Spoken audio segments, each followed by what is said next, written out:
What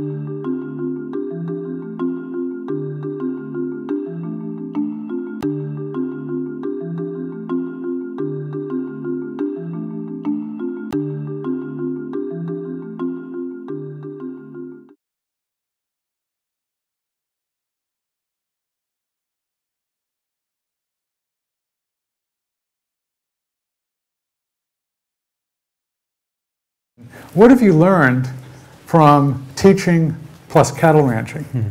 You combine the two. Where are there lessons from teaching that you apply to cattle ranching, and are there lessons from cattle ranching that you apply to teaching? Good question. One of the things I learned from my cattle ranching is that sometimes fixing the next section of fence may be just as important as writing the next journal article. Most of the people that I meet in the private sector, I would say, are pretty strong risk takers. They're there because they're willing to put themselves on the line. And in a very real sense, they're putting themselves on the line every day. For us as academics, in a sense, we put ourselves on the line with this little tiny thing called course evaluations or some things like that. But at a place like Wheaton, which has tenure, we're not really on the line. And so I think I've enjoyed being in that part of the world and then coming back to the academic world and trying to take some of those sorts of things there. Going the other way, from the academic world to the cattle ranch, I probably don't have a lot to say because I'm not a business professor. I'm an economic historian. I think about kind of big picture economics. So I can't write a business plan. I think I can balance my checkbook, some of those sorts of things. But I'm not learning. My type of economics is not the sort that gives me great insights into how I'm going to run my ranch better.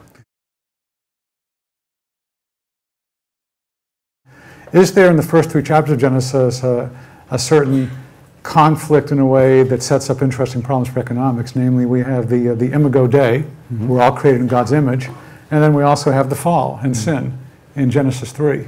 And so how do you deal with those types of questions as an economist and a cattle rancher? Well, I think the being made in the image of God has some very important implications for human dignity and human freedom. And it means that to reflect the image of God, we need the opportunity to express our creativity, our desire to create order out of chaos. We are creative, inventive people that want to do a lot of things, and interestingly enough, that advantage other people.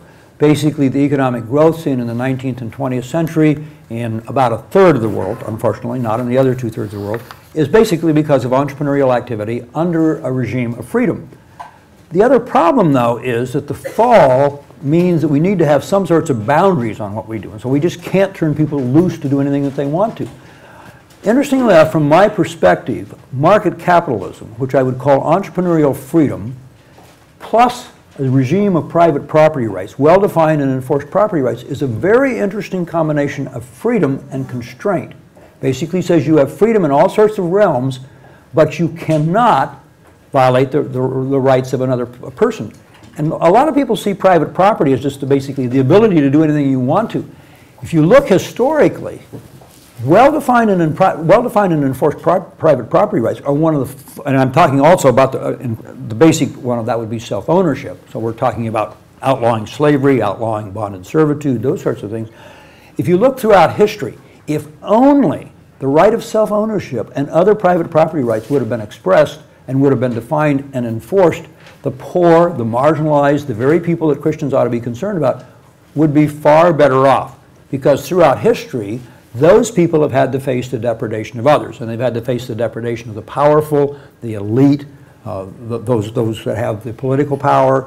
And so I see market capitalism as, I don't want to say it is the Christian framework. I mean, it is the Christian system. That goes beyond what I'm willing to claim, but it certainly is consonant with, or it certainly fits quite well with my understanding of who we are as people created in the image of God and fallen creatures. So we need some sort of an institutional ordering that balances both freedom and constraint, and I think market capitalism does that. You've said that the idea of capitalism and free market economics fits with the Judeo-Christian understanding of human nature and our condition as depraved but glorious beings. Would you say that as a culture we have to have a moral, ethical culture in order for capitalism to not run amok? I'm just curious what your perspective is on that.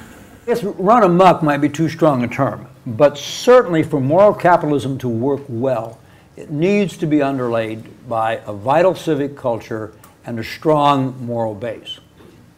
And so that's, I mean, it just, when you think about what would it take in terms of a police and legal system if everybody cheated every time they could, it would just take enormous amount of resources, because most of the time people act in a trustworthy way. They order things online and they expect to get them, and they expect to return them if they're not appropriate. Just, so we really only have an enforcement mechanism that is designed to take care of the 2 or 5% of the time when people are trying to cheat. Plus, many of the foundational institutions of a market capitalist system depend upon a whole host of structures. Fundamental and first would be the family. The family is the fundamental structure by which people get the moral memory of what makes for a functioning society. If the family breaks down, you will not have what I would think of as civilized people. They're not going to be able to do the sorts of things that are necessary to live in a society, a cooperative society with lots of other people in it. Here's the difficulty, though. Suppose that we are undergoing some sort of major moral decline, and I don't know what particular measures you want to use. I look at several that I do find quite disconcerting, and one of the more disconcerting ones to me is the increasing percentage of children who are born into single-parent families. I actually think that is probably going to be our major social problem over the next 30 or 40 years. But suppose, though, that you think that there's general moral decline. What can you do about it? My answer would be moral revival.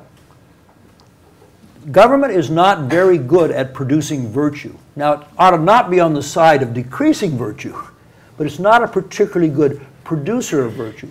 So if there's general moral decline in the society, if we say, well, let's just remand a whole bunch more problems to government, unfortunately, the same people that are undergoing moral decline in the private world are undergoing moral decline in the public world. And so giving those issues over to government, I do not think is the particular problem. I would call for more voluntary action, more people that are really committed to a moral vision of society.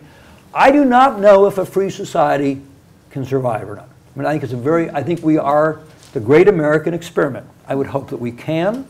It could well be that we will destroy ourselves, and one of the ways we may destroy ourselves is through taking on more tasks than what we're willing to pay for through government. The second one is through general moral decline.